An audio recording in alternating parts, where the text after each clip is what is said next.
창밖으로 가을 햇살이 스며들고 있었습니다. 68세 김동철 씨는 거실 소파에 앉아 커피 한 잔을 천천히 마시고 있었습니다. 회사를 다닐 때는 늘 급하게 인스턴트 커피를 들이켰는데 이제는 핸드드립으로 내린 커피를 음미할 시간이 있습니다. 하지만 이 여유가 마냥 편안하지만은 않았습니다. 이제 와서 뭘 할 수 있을까? 마음 한구석에서 이런 목소리가 들려왔습니다. 회사에서 정년퇴직한 지 3년. 처음에는 해방감이 있었습니다. 더 이상 새벽 지하철을 타지 않아도 되고 상사 눈치를 보지 않아도 되니까요. 하지만 시간이 지나면서 이상한 공허함이 찾아왔습니다. 아내는 여전히 바쁩니다. 동네 문화센터에서 요가를 배우고 친구들과 등산 모임도 나갑니다. 아들은 외국에서 일하고 있고 딸은 결혼해서 자기 가정에 바쁩니다. 모두가 각자의 삶을 살아가는데 김동철 씨만 덩그러니 혼자인 것 같았습니다. 내가 뭘 잘못했나? 그는 가끔 이런 생각을 했습니다. 젊을 때 더 자식들과 시간을 보낼 걸, 아내에게 더 다정하게 대할 걸, 취미를 가질 걸, 여행도 더 다닐 걸. 후회가 꼬리에 꼬리를 물고 이어졌습니다.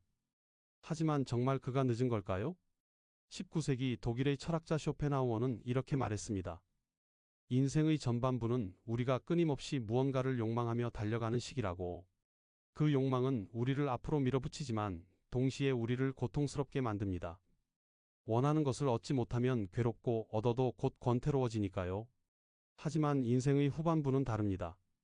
이제야 우리는 욕망의 질주에서 벗어나 진짜 세상을 볼 수 있게 됩니다. 젊을 때는 보이지 않던 것들이 보입니다. 중요하다고 생각했던 것들이 사실은 그리 중요하지 않았다는 것을, 지나쳤던 작은 순간들이 얼마나 소중했는지를 깨닫게 됩니다. 당신도 그렇지 않으신가요? 60대를 넘어서면서 이상하게도 세상이 다르게 보이기 시작합니다. 예전에는 이해하지 못했던 부모님의 말씀이 뒤늦게 이해되고 그냥 지나쳤던 풍경이 눈에 들어오고 사소한 일상이 감사하게 느껴집니다. 이건 늦은 게 아닙니다. 이제야 볼 수 있게 된 겁니다.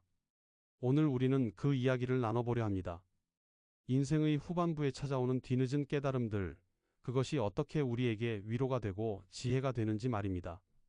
쇼펜하우어의 철학을 빌려 우리 시대 한국의 시니어들이 겪는 현실적인 이야기를 풀어가겠습니다. 당신은 늦지 않았습니다. 이제야 당신의 시간이 시작된 것입니다. 1. 정미숙, 63세의 오후. 정미숙 씨는 동네 도서관 창가 자리에 앉아 있었습니다. 책을 펼쳐놓았지만 한 줄도 읽히지 않았습니다. 창밖으로 보이는 가로수 길을 따라 젊은 엄마들이 유모차를 밀며 걸어갑니다. 그 모습을 보니 문득 자신의 30대가 떠올랐습니다. 그녀도 한때 그랬습니다. 두 아이를 키우며 하루하루가 전쟁 같았던 시절, 남편은 회사 일로 바빴고 시댁 식구들 눈치를 보며 살았습니다. 아이들 학원비, 생활비를 대려고 그녀는 시간제 일을 전전했습니다. 꿈이 있었습니다. 대학 때 배운 디자인 일을 계속하고 싶었습니다. 하지만 현실은 냉정했습니다. 엄마는 참아야지. 내가 참으면 집안이 편해. 시어머니의 말이 귓가에 맴돌았습니다. 그래서 그녀는 참았습니다. 자신의 꿈을, 하고 싶은 말을, 울고 싶은 마음을 모두 삼켰습니다. 그렇게 30년이 흘렀습니다. 이제 아이들은 다 컸습니다. 큰 아들은 결혼해서 분가했고 작은 딸은 직장 때문에 서울에서 자취합니다. 명절에 잠깐 얼굴 보는 게 전부입니다.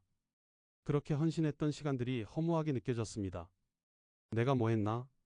그녀는 가끔 이런 생각을 했습니다. 내 인생은 어디에 있었나? 왜 나는 항상 누군가를 위해서만 살았나? 이제 와서 나를 찾으려 하니 정작 나가 누구인지도 모르겠다는 생각이 들었습니다. 2. 뒤늦게 찾은 수채화 붓. 그러던 어느 날 동네 문화센터 게시판에서 시니어 수채화 교실 공고를 봤습니다. 별 생각 없이 신청했습니다. 뭐라도 해야 할 것 같은 마음에서였습니다. 첫 수업날 선생님이 물었습니다. 여러분, 그리고 싶은 게 있으세요? 정미숙 씨는 멍하니 빈 도화지를 바라봤습니다. 그리고 싶은 게 있냐고요? 생각해 본 적이 없었습니다. 항상 누군가가 원하는 것만 해왔으니까요. 붓을 들었습니다. 물감을 찍었습니다. 그리고 그냥 칠했습니다. 아무 생각 없이. 색이 번졌습니다. 파란색과 노란색이 만나 초록색이 되었습니다. 그 순간 이상한 감정이 밀려왔습니다. 아, 이렇게 자유로워도 되는구나. 눈물이 났습니다. 옆 사람이 놀랄까봐 얼른 닦았지만 계속 흘러내렸습니다. 이게 뭔지 자신도 잘 몰랐습니다. 슬픔인지, 기쁨인지, 후회인지, 해방감인지, 그냥 모든 게 섞여 있었습니다. 수업이 끝나고 집으로 돌아오는 길, 가을 바람이 볼을 스쳤습니다. 예전 같으면 그냥 지나쳤을 바람이 오늘은 유난히 부드럽게 느껴졌습니다. 길가에 핀 코스모스도 눈에 들어왔습니다. 이런 게 있었구나. 지난 30년간 그녀는 너무 앞만 보고 달려왔습니다. 아이들 뒷바라지, 남편 내조, 시댁 일, 고개를 들어 하늘을 본 적이 없었습니다. 주변을 둘러볼 여유가 없었습니다. 하지만 이제야 보이기 시작했습니다. 3. 쇼펜하우어가 말한 고통의 의미. 쇼펜하우어는 말했습니다. 인생은 본질적으로 고통이라고. 우리가 무언가를 욕망하는 한 우리는 괴로울 수밖에 없다고 했습니다. 욕망은 채워지지 않으면 고통이고 채워져도 곧 권태가 되니까요. 정미숙 씨의 30년도 그런 고통의 시간이었습니다. 좋은 엄마가 되고 싶은 욕망, 며느리로서 인정받고 싶은 욕망, 남편에게 짐이 되지 않으려는 욕망. 그 욕망들이 그녀를 쉼없이 달리게 만들었습니다. 하지만 쇼펜하우어는 또 이렇게 말했습니다. 고통을 겪고 난 후에야 우리는 진정으로 세상을 볼 수 있다고. 욕망의 질주가 멈췄을 때 그때서야 우리는 사유할 수 있고 진짜 아름다움을 볼 수 있다고 했습니다. 정미숙 씨가 수채화를 그리며 흘린 눈물은 단순한 후회의 눈물이 아니었습니다. 그건 해방의 눈물이었습니다. 드디어 자신을 만난 순간의 눈물이었습니다. 30년의 고통이 헛되지 않았습니다. 그 시간이 있었기에 이제야 그녀는 진짜 자유가 무엇인지 알게 되었습니다.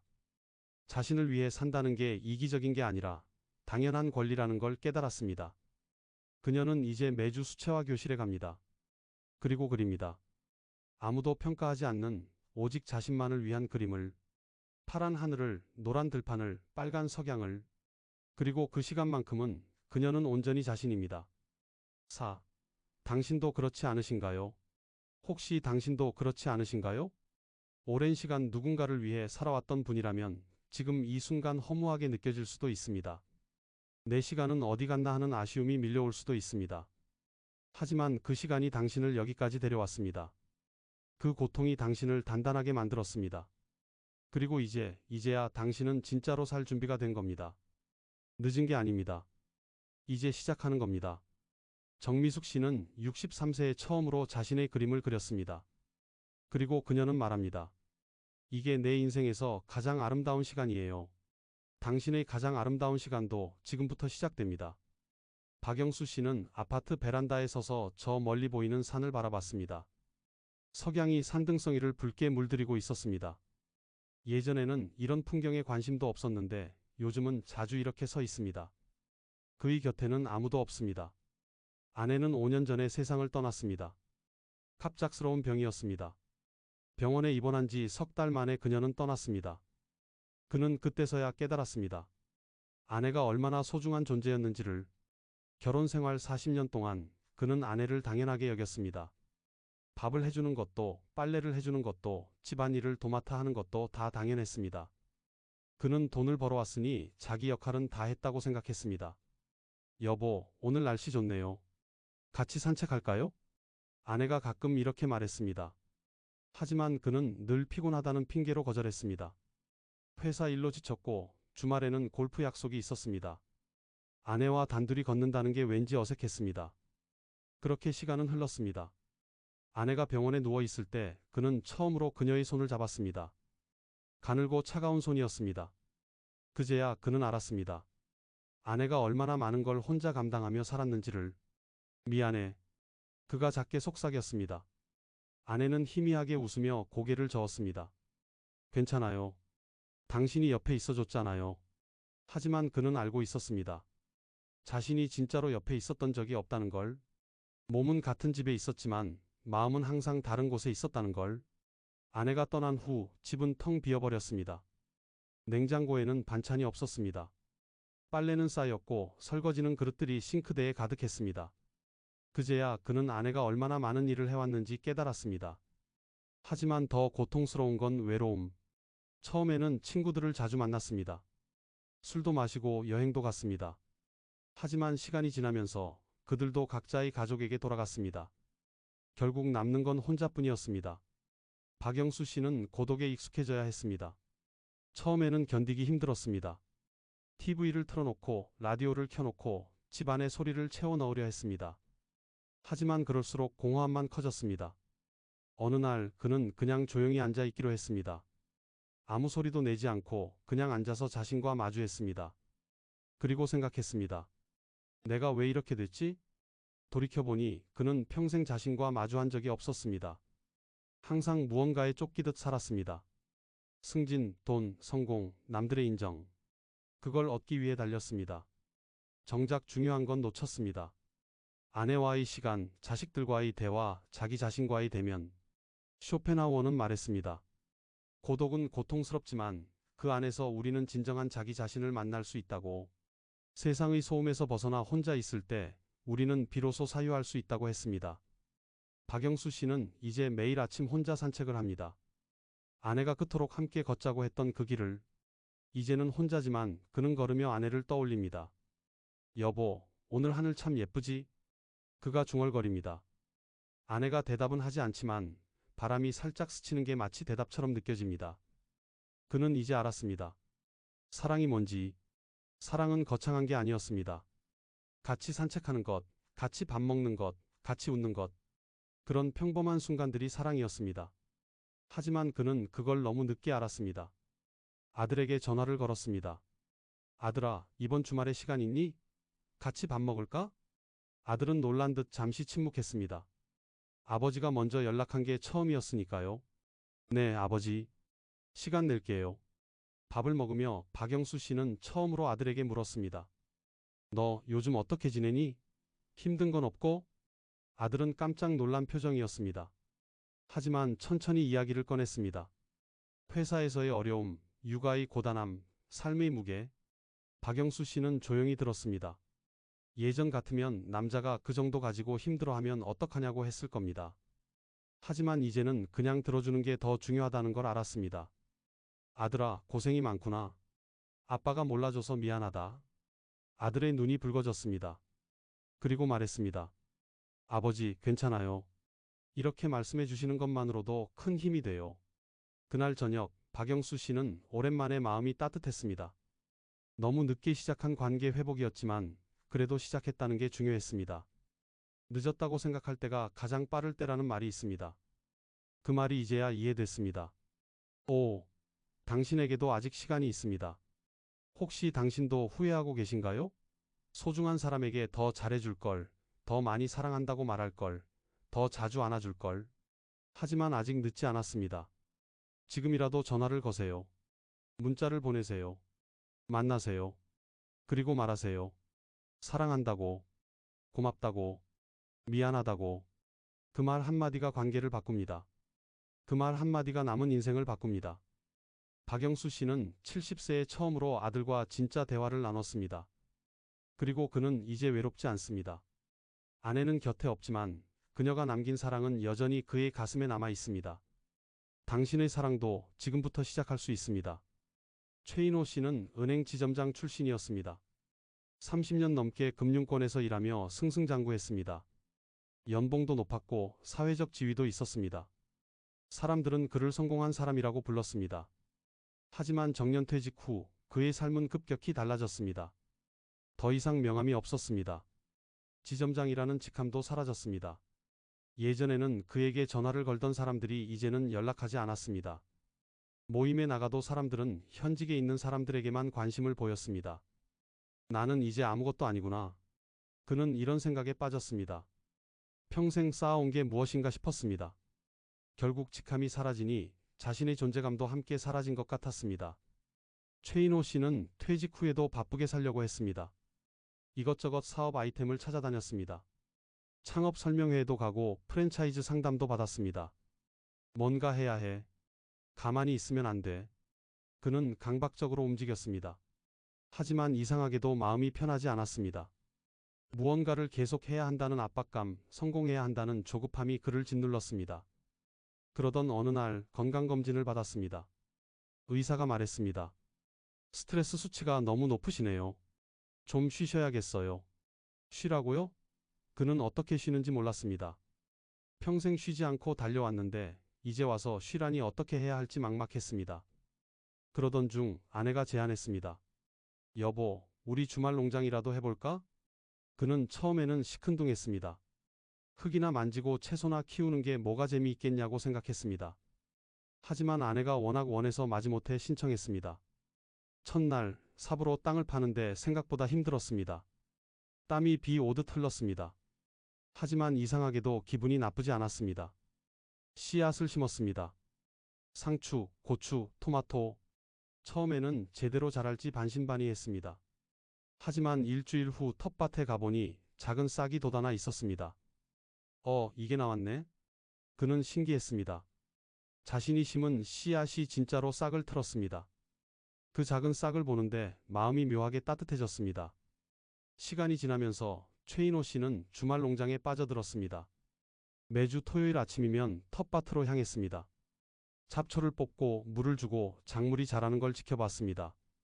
그 시간만큼은 그는 아무것도 증명할 필요가 없었습니다. 지점장이 아니어도 괜찮았습니다. 돈을 많이 벌지 않아도 괜찮았습니다. 그냥 흙을 만지고 햇볕을 쬐고 작물이 자라는 걸 보는 것만으로 충분했습니다. 쇼펜하우어는 말했습니다. 인간은 끝없는 욕망의 노예라고. 우리는 무언가를 얻으면 또 다른 제시도백 계속 것을 원하고 그렇게 평생 갈증 속에서 산다고 했습니다. 하지만 그는 또 이렇게 말했습니다. 욕망에서 자유로워질 수 있는 방법이 있다고. 그건 바로 단순한 삶, 절제된 삶을 사는 것이라고 했습니다. 욕망을 채우려 하지 말고 이미 가진 것에 만족하는 법을 배우라고 했습니다. 최인호 씨는 텃밭에서 그걸 배웠습니다. 작물은 욕심 부리지 않습니다. 햇빛과 물과 흙이 있으면 그냥 자랍니다. 서두르지도 않고 조급해하지도 않습니다. 그저 자신의 속도로 천천히 자랍니다. 그는 이제 그렇게 살고 싶었습니다. 여름이 되자 첫 수확을 했습니다. 상추를 따고 고추를 땄습니다. 손에 쥔 채소들은 마트에서 산 것보다 못생겼습니다. 크기도 들쭉날쭉했습니다. 하지만 그는 그 채소들이 세상에서 가장 예뻐 보였습니다. 자신이 직접 키운 것이니까요. 집에 와서 아내와 함께 쌈을 싸 먹었습니다. 상추에 쌈장을 찍어 먹는데 이렇게 맛있을 수가 없었습니다. 여보, 이거 내가 키운 거야. 그가 뿌듯하게 말했습니다. 아내가 웃으며 말했습니다. 당신 요즘 표정이 많이 밝아졌어요. 그제야 그는 깨달았습니다. 자신이 행복해졌다는 걸. 은행 지점장일 때보다, 돈을 많이 벌 때보다 지금이 더 행복하다는 걸. 혹시 당신도 아직 무언가를 더 이뤄야 한다고 생각하시나요? 더 벌어야 하고, 더 성공해야 하고, 더 인정받아야 한다고 생각하시나요? 하지만 이제는 멈춰도 괜찮습니다. 당신은 이미 충분히 많은 걸 이뤘습니다. 충분히 했었습니다. 이제는 욕망의 질주를 멈추고 이미 가진 것들을 음미할 시간입니다. 최인호 씨는 66세에 처음으로 욕망에서 자유로워졌습니다. 그리고 그는 말합니다. 이제야 진짜로 사는 것 같아요. 당신의 진짜 삶도 지금부터 시작할 수 있습니다. 1. 이순자, 64세의 서재. 이순자 씨는 작은 원룸에 혼자 삽니다. 자식들은 다 출가했고 남편과는 몇 년 전에 이혼했습니다. 경제적으로 넉넉하지 않습니다. 매달 국민연금과 작은 파트타임 일로 근근히 생활합니다. 하지만 그녀는 불행하지 않습니다. 작은 방 한쪽에는 책장이 있습니다. 도서관에서 빌린 책들로 가득합니다. 철학책, 역사책, 시집. 예전에는 읽을 시간도 마음도 없었던 책들입니다. 그녀는 매일 저녁 차 한 잔을 옆에 두고 책을 읽습니다. 천천히 한 줄 한 줄 음미하며 읽습니다. 이해가 안 되는 부분은 다시 읽습니다. 급할 게 없습니다. 젊을 때는 보이지 않던 것들. 이순자 씨는 젊을 때 책을 읽지 못했습니다. 아니, 읽을 여유가 없었습니다. 시집살이에, 육아에, 생계에 바빴습니다. 하루하루를 버티는 것만으로도 벅찼습니다. 가끔 도서관을 지나가며 부러운 마음이 들었습니다. 책을 읽는 사람들이 여유로워 보였습니다. 하지만 자신은 그럴 형편이 안 됐습니다. 나는 배우지 못했어. 그녀는 이렇게 말하곤 했습니다. 실제로 그녀는 고등학교도 제대로 마치지 못했습니다. 집안 형편이 어려워 일찍 사회에 나왔습니다.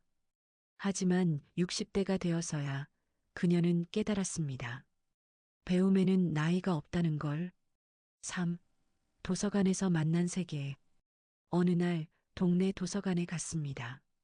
그냥 더위를 피하려고 들어간 것이었습니다. 에어컨이 시원했습니다. 자리에 앉았는데 옆에 책이 한 권 있었습니다. 소설 철학자 쇼펜하우어. 무심코 펼쳤습니다. 어려울 거라 생각했는데 의외로 읽을만 했습니다. 쇼펜하우어라는 철학자의 삶 이야기였습니다.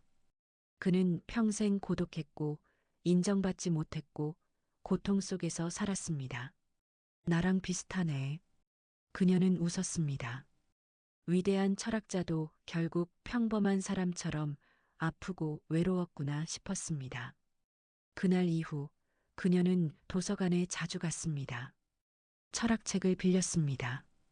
처음에는 어려웠지만 천천히 읽다 보니 조금씩 이해됐습니다. 쇼펜하우어는 말했습니다. 젊을 때는 인생이 무한하게 길어 보이지만 늙어서는 인생이 얼마나 짧았는지 깨닫는다. 그 문장을 읽는데 눈물이 났습니다. 정말 그랬습니다. 젊을 때는 시간이 많다고 생각했습니다. 나중에 여유가 생기면 하면 된다고 생각했습니다. 하지만 어느새 60대가 됐습니다. 돌아보니 순식간이었습니다. 4. 지혜는 경험 후에 온다.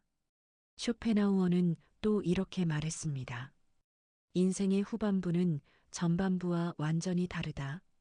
전반부에는 무지와 욕망 때문에 방황하지만 후반부에는 경험과 성찰로 지혜를 얻는다.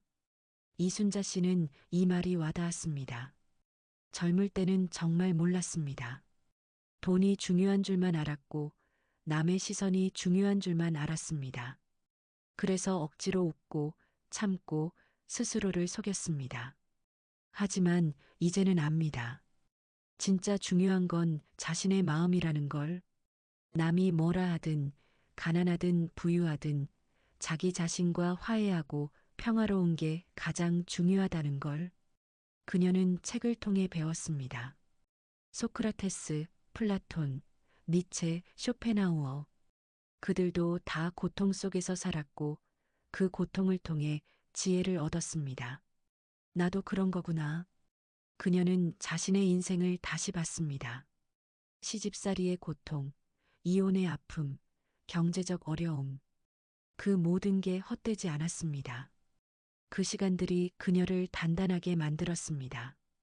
그리고 이제 그녀는 그 경험을 바탕으로 세상을 더 깊이 이해하게 됐습니다.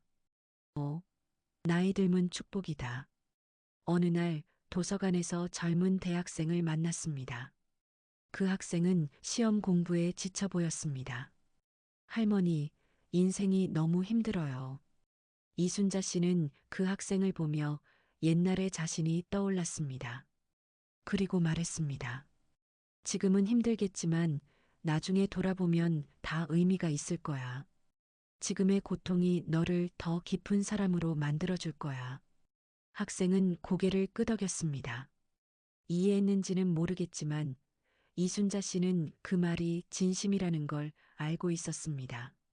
쇼펜하우어는 말했습니다. 늙음은 불행이 아니라 특권이다. 왜냐하면 오직 늙어서만 우리는 진정으로 이해할 수 있기 때문이다. 이순자 씨는 64세가 되어서야 이 말을 이해했습니다. 나이 들면 잃는 게 아니라 얻는 것입니다. 체력은 약해지지만 마음은 강해집니다. 욕망은 줄어들지만 지혜는 깊어집니다. 그녀는 이제 작은 원룸에서 행복합니다. 가진 건 없지만 마음은 풍요롭습니다. 6. 당신 안에도 지혜가 있습니다. 혹시 당신도 자신이 배우지 못했다고, 늦었다고 생각하시나요? 하지만 당신 안에는 이미 지혜가 있습니다.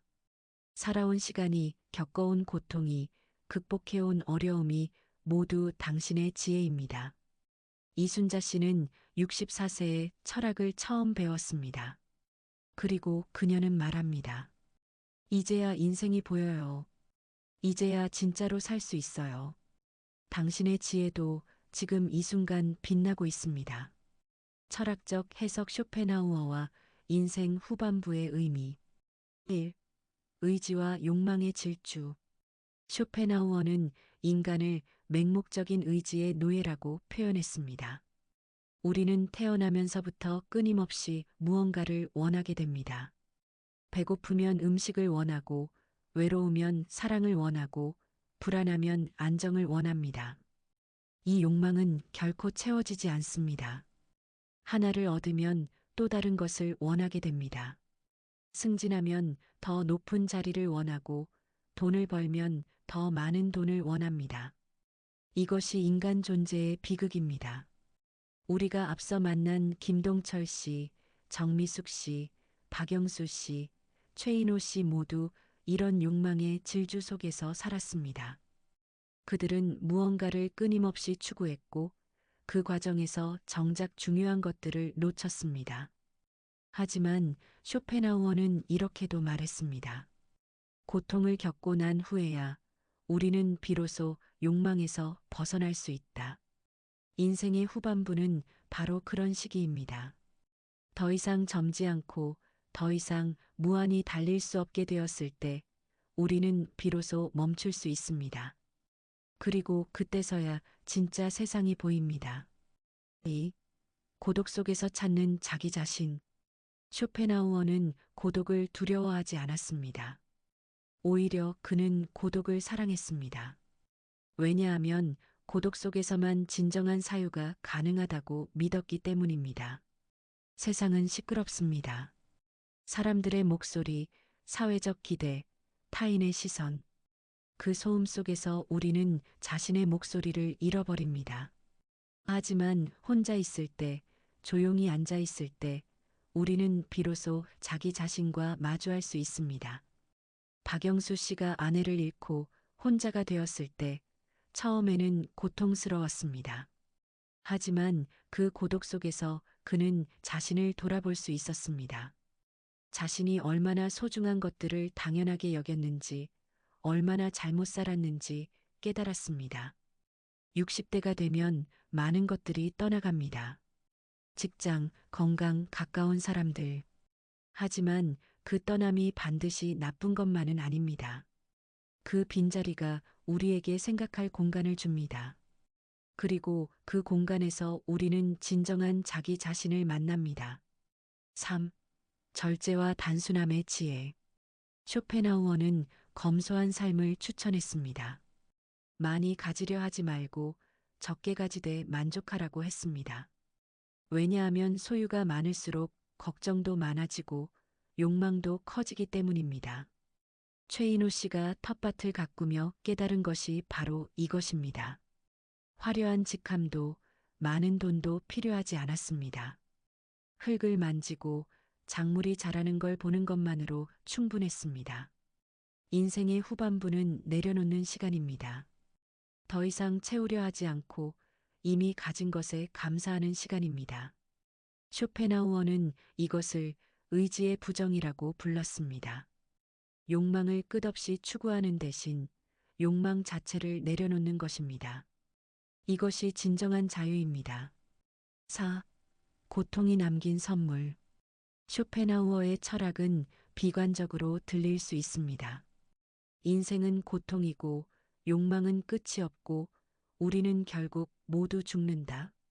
하지만 그는 결코 절망하지 않았습니다. 오히려 그는 고통 속에서 의미를 찾았습니다. 고통은 우리를 깨어나게 합니다. 편안할 때는 아무것도 깨닫지 못합니다. 하지만 아플 때, 외로울 때, 잃었을 때, 우리는 비로소 생각하기 시작합니다.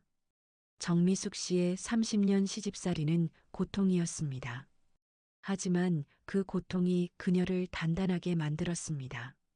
그리고 이제 그녀는 그 경험을 바탕으로 진정한 자유를 얻었습니다.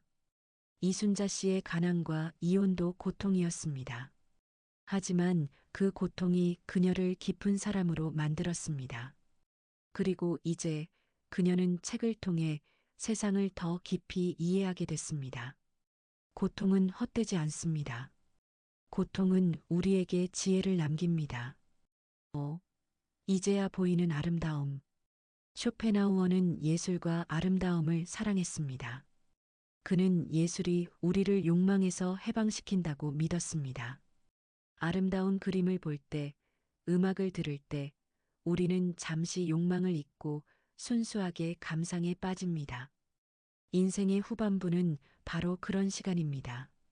더 이상 무언가를 얻기 위해 달리지 않고 그냥 있는 그대로의 세상을 감상하는 시간입니다. 김동철 씨가 핸드드립 커피를 음미하며 느낀 것, 정미숙 씨가 수채화를 그리며 느낀 것, 박영수 씨가 산책하며 느낀 것, 최인호 씨가 텃밭에서 느낀 것, 이순자 씨가 책을 읽으며 느낀 것. 그 모든 것이 아름다움입니다. 젊을 때는 보지 못했던 아름다움입니다. 너무 바빠서, 너무 욕심이 많아서, 너무 불안해서 보지 못했던 것들. 하지만 이제야 보입니다. 6. 늦은 게 아니라 이제가 맞는 때. 쇼펜하우어는 말했습니다. 인생은 뒤에서 볼 때야 비로소 이해되지만 앞으로 나아가며 살아야 한다. 우리는 과거를 바꿀 수 없습니다. 후회해도 소용없습니다. 하지만 과거를 이해할 수는 있습니다. 왜 그렇게 살았는지, 무엇이 나를 그렇게 만들었는지, 그리고 그 이해를 바탕으로 이제부터는 다르게 살 수 있습니다. 당신은 늦지 않았습니다. 오히려 이제가 딱 맞는 때입니다. 이제야 당신은 욕망에서 벗어날 준비가 됐고, 고독과 마주할 용기가 생겼고, 단순함의 가치를 이해하게 됐고, 고통의 의미를 깨달았고, 진짜 아름다움을 볼 수 있게 됐습니다. 인생의 후반부는 잃는 시간이 아니라 얻는 시간입니다. 체력은 잃지만 지혜를 얻습니다. 욕망은 잃지만 평화를 얻습니다. 외적인 것들은 잃지만 내적인 풍요를 얻습니다. 쇼펜하우어는 평생 외로웠고 인정받지 못했고 고통 속에서 살았습니다. 하지만 그는 72세까지 살며 자신의 철학을 완성했습니다. 그리고 죽기 직전 그는 이렇게 말했다고 합니다. 나는 내 인생에 만족한다. 당신도 그럴 수 있습니다. 지금부터라도 당신은 당신의 인생에 만족하며 살 수 있습니다. 에필로그 당신은 지금 가장 아름다운 때입니다. 창밖으로 석양이 지고 있습니다. 하루가 저물어 갑니다. 하지만 저물어가는 하늘이 가장 아름답습니다. 붉게, 노랗게, 보랏빛으로 물든 하늘. 한낮의 강렬한 햇빛보다 석양의 부드러운 빛이 더 마음을 울립니다. 인생도 그렇습니다. 20대의 청춘은 화려합니다. 30대의 패기는 강렬합니다. 40대의 성취는 뿌듯합니다. 50대의 안정은 든든합니다. 하지만 60대의 지혜는 그 무엇과도 바꿀 수 없습니다. 오늘 우리는 5사람의 이야기를 들었습니다. 68세 김동철 씨, 63세 정미숙 씨, 70세 박영수 씨, 66세 최인호 씨, 64세 이순자 씨. 그들은 모두 후회했습니다. 더 잘할 걸, 더 사랑할 걸, 더 살아볼 걸. 하지만 그들은 깨달았습니다. 늦은 게 아니라는 걸. 이제야 시작할 수 있다는 걸. 정미숙 씨는 63세에 처음으로 자신을 위한 그림을 그렸습니다. 30년 동안 잃어버렸던 자신을 찾았습니다. 그리고 이제 그녀는 매주 붓을 들고 자유롭게 그립니다. 박영수 씨는 70세에 처음으로 아들과 진짜 대화를 나눴습니다. 평생 소원하게 지냈던 관계를 회복하기 시작했습니다. 그리고 이제 그는 사랑이 뭔지 배우고 있습니다. 최인호 씨는 66세에 처음으로 욕망에서 자유로워졌습니다. 더 이상 증명하지 않아도 되는 삶을 시작했습니다. 그리고 이제 그는 흙을 만지며 평화를 느낍니다. 이순자 씨는 64세에 처음으로 철학을 배웠습니다. 가난하지만 마음은 풍요롭습니다. 그리고 이제 그녀는 책을 읽으며 세상을 이해합니다. 그들은 모두 말합니다. 이제가 가장 행복해요. 당신도 그럴 수 있습니다. 당신이 지나온 시간은 헛되지 않았습니다. 고통도 후회도 실수도 모든 것이 당신을 지금의 당신으로 만들었습니다. 그리고 지금의 당신은 충분히 아름답습니다. 쇼펜하우어는 말했습니다. 인생의 의미는 끝에 가서야 알 수 있다. 당신은 지금 그 끝을 향해 가고 있습니다. 하지만 끝은 끝이 아닙니다. 끝은 완성입니다. 마침표가 아니라 마무리입니다. 이제부터 당신이 할 일은 단순합니다. 천천히 걸으세요. 주변을 둘러보세요. 사랑하는 사람에게 전화하세요. 사랑한다고, 고맙다고, 미안하다고 말하세요. 하고 싶었던 일을 시작하세요. 그림을 그려도 좋고, 악기를 배워도 좋고, 책을 읽어도 좋고, 산책을 해도 좋습니다. 나이는 중요하지 않습니다. 중요한 건 시작하는 것입니다.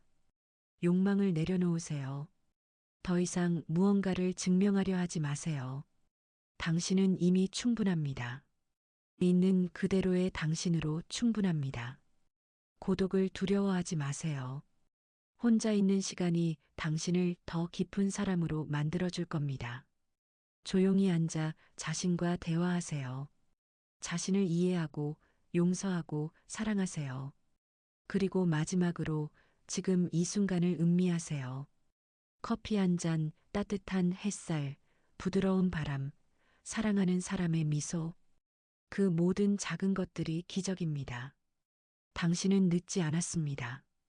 당신은 이제야 보이기 시작했습니다. 젊을 때는 보지 못했던 것들이 보입니다. 중요하다고 생각했던 것들이 사실은 그리 중요하지 않았다는 것을, 지나쳤던 작은 순간들이 얼마나 소중했는지를 이제야 깨닫습니다. 이건 잃는 게 아닙니다. 얻는 겁니다. 당신은 지금 인생에서 가장 지혜로운 때를 살고 있습니다. 가장 자유로운 때를 살고 있제 시도백 계속 씁니다. 가장 아름다운 때를 살고 있습니다. 석양이 아름다운 이유는 하루를 마무리하기 때문입니다. 그 마무리가 완성이 참 곱습니다. 당신의 인생도 그렇습니다. 지금부터가 진짜 시작입니다. 지금부터가 진짜 당신의 시간입니다. 천천히 가세요. 급할 것 없습니다. 주변을 보세요. 아름다운 것들이 많습니다. 사랑하세요. 아직 늦지 않았습니다. 그리고 기억하세요. 당신은 늦은 게 아니라 이제야 보이는 것들이 있는 겁니다. 당신은 지금 가장 빛나는 순간을 살고 있습니다.